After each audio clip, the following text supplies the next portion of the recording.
सभी प्रभु प्रेमियों को मेरा प्यार भरा राधे राधे। इस वीडियो में हम चर्चा करेंगे निर्जला एकादशी के व्रत के बारे में। यह व्रत हिंदू धर्म में अत्यंत पवित्र और महत्वपूर्ण माना जाता है। ज्येष्ठ मास के शुक्ल पक्ष की एकादशी को निर्जला एकादशी के रूप में मनाया जाता है।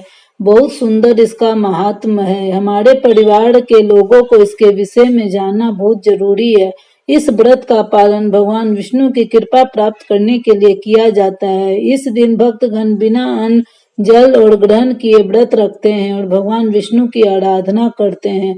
निर्जला एकादशी का व्रत रखने से सभी पापों का नाश होता है और व्यक्ति को मोक्ष की प्राप्ति होती है। इसके अलावा यह व्रत स्वास्थ्य के लिए भी लाभकारी माना जाता है।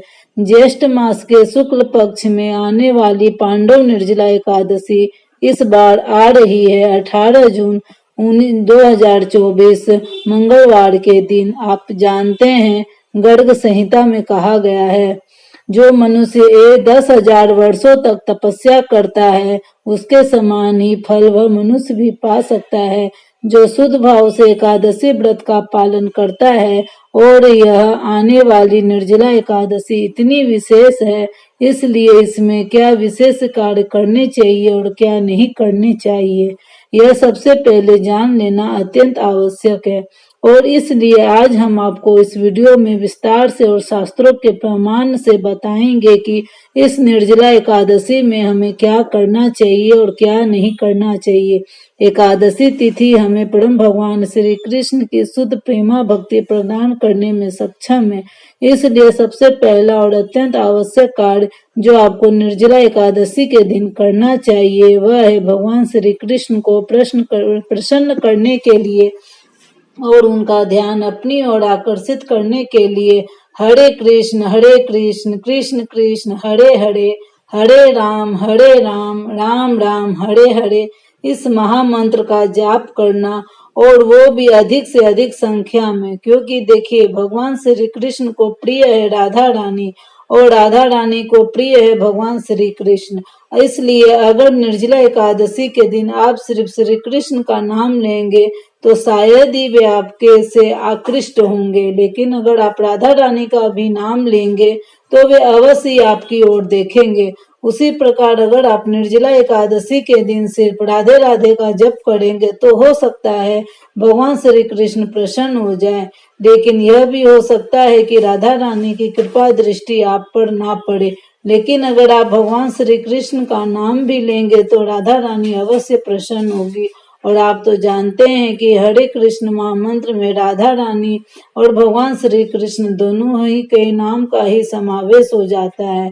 कृष्ण यानी भगवान और श्री कृष्ण और हरे यानी राधा रानी का नाम। इसलिए निर्जला एकादशी के दिन याद से इसी हरे कृष्ण महामंत्र का अधिक से अधिक संख्या में जप करना अत्यंत आवश्यक है। 108 मन के वाली माला में आप यह जप कर सकते हैं। महाभारत के अनुसार जब भीमसेन ने वेद व्यास से व्रत करने की विधि पूछी तो उन्होंने निर्जला एकादशी व्रत करने का सुझाव दिया। इस व्रत का पालन करने से भीमसेन ने भगवान श्री कृष्ण की कृपा प्राप्त की। व्रत के लाभ पापों से मुक्ति यह माना जाता है कि निर्जला एकादशी का व्रत करने से व्यक्ति के सभी पाप नष्ट हो जाते हैं और उसे मोक्ष की प्राप्ति होती है। स्वास्थ्य लाभ, उपवास रखने से शरीर की शुद्धि होती है और आत्म शुद्धि का अनुभव होता है। धार्मिक लाभ, इस व्रत का पालन भगवान विष्णु की कृपा प्राप्त करने के लिए किया जाता है। इसे करने से व्यक्ति को भगवान विशेष की कृपा प्राप्त होती है। निर्जला एकादशी के व्रत का तो इतना बड़ा महात्म्य है कि हम क्या बताएं। बड़े से बड़े पाप इस एकादशी के व्रत से नष्ट हो जाते हैं। और हम क्या करें? क्या निर्जला एकादशी के व्रत को करने से पूर्व हमें ब्रह्म मुहूर्त में उठना चाहिए। सूर्योदय से पहले उठें, स्नान करें। स्नान करने के बाद ठाकुर जी के मंदिर की साफ सफाई करें। फिर वहां ठाकुर जी के लक्ष्मी नारायण में इस राधा कृष्ण की छवि को विराजमान कराएं। फिर उनका अभिषेक करें और उनकी पूजा करें। पूजा करने के बाद उनको भोग इत्यादि लगाएं। पीले फल हो तो पीली वस्तु का भोग लगाएं और मंत्र जाप करते रहे। ओम नमो भगवते वासुदेवाय, और जो भी आपके गुरु जी का मंत्र है उसका यह जाप करें। और एक विशेष बात यहाँ रखने पर हम आपको समझनी है और सीखनी है या याद रखनी है, वो बात यह है कि जब हम निर्जला एकादशी का व्रत करें तो हमें संकल्प अवश्य करना चाहिए। इस व्रत के कुछ नियम भी हैं। सबसे पहला नियम है कि एकादशी का व्रत जिस दिन करें उस दिन पहले भक्ति का संचार इस हृदय में कर दो, अपने पति का संचार इस हृदय में कर लीजिए। जिस दिन व्रत करो, जैसे एकादशी का व्रत करे और दशमी के दिन आसाम के समय जब आवे, रात्रि जब होने लगे तो आप रात्रि का जो आप भोजन करो उसमें कोई ऐसा भी पदार्थ मत ग्रहण करिए कि जिस पदार्थ के कारण आपकी एकादशी खराब हो जाए। एकादशी का दूसरा नियम बहुत ध्यान से सुनिएगा। जिस दिन आप एकादशी का व्रत हो उस दिन एक और विशेष बात यहाँ पर हमको समझनी है और सीखनी है या याद रखनी है। वो बात यह है कि जब हम निर्जला एकादशी का व्रत करें हमें संकल्प अवश्य करना चाहिए। वैसे तो हर एक दान का, हर एक व्रत का हमको संकल्प करना चाहिए। अपना नाम, अपना गोत्र हाथ में अंजलि में जल लें और अपने नाम और गोत्र का नाम, अपने गोत्र का उच्चारण करें और फिर भगवान से प्रार्थना करें कि हम जैसे अभी निर्जला एकादशी इस मास के शुक्ल पक्ष की निर्जला एकादशी का व्रत में करता हूँ, प्रभु आपके चरणों में समर्पित करता हूँ।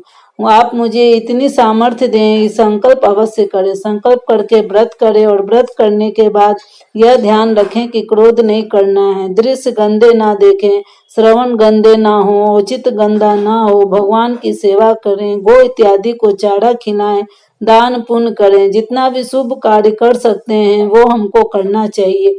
संयम से रहना चाहिए, हमको उस दिन व्रत रखना चाहिए। और 18 जून को निर्जला एकादशी होगी, 19 जून को प्रायन होगा और प्रायन का जो समय होगा वो सूर्योदय होगा। 19 तारीख का सूर्योदय होगा 5:55 पर और व्रत का प्रायन होगा 5:55 से 6:50 तक प्रायन होगा। तो निर्जला एकादशी का स्नान व्रत भी 18 तारीख को ब्रह्म मुहूर्त में करें और पारायण 19 तारीख को भी ब्रह्म मुहूर्त में स्नान करें। इस वीडियो को ज्यादा से ज्यादा लोगों को पहुंचाएं। और इस एकादशी के व्रत के कुछ नियम भी हैं। सबसे पहला नियम यह है कि एकादशी का व्रत आप जिस दिन करें उस दिन पहले भक्ति का संचार इस हृदय में करें और ऐसा करें कि जैसे कि दशमी के दिन का समय जब आवे तो रात्रि को जब होने लगे, शाम का जब समय आवे तो आप भोजन ग्रहण करें। उस समय कोई भी ऐसा पदार्थ नहीं ग्रहण करें जिस पदार्थ के कारण आपकी एकादशी खराब हो जाए। एकादशी का दूसरा नियम बहुत ध्यान से सुनिएगा। जिस दिन आप एकादशी का व्रत करें अपने हाथ से किसी भी वृक्ष की डाली की कोई भी पत्ती अपने हाथ से ना टूटे। मात्र एकादशी का व्रत कर लेने पर 10वीं जो पूर्व में किया गया हमारा पाप कर्म है, हमने किसी की जीव हत्या कर दी है या हमने किसी को कष्ट प्रदान कराए हैं, हमने किसी को अपशब्द कहा है, हमने किसी को ताने दिए हैं, हमने किसी को गालियां दी हैं, मात्र एकादशी का व्रत कर लेने से यह सारे जो भी पाप हैं वह समाप्त हो जाते हैं। तो दोस्तों, इस प्रकार निर्जला एकादशी का व्रत रखकर भगवान विष्णु की कृपा प्राप्त करें और अपने जीवन को सुखमय बनाएं। धन्यवाद। तो दोस्तों, निर्जला एकादशी का व्रत का महत्व और इसकी विधि आशा करते हैं कि आपको यह जानकारी बहुत उपयोगी लगी होगी और इस व्रत को आप श्रद्धा पूर्वक अपनाएंगे। और आपको हमारा यह वीडियो पसंद आया हो तो कृपया इसे लाइक करें, शेयर करें और हमारे चैनल को सब्सक्राइब करें और ऐसे ही धार्मिक व्रत और त्योहारों की जानकारी के लिए जुड़े रहें हमारे साथ।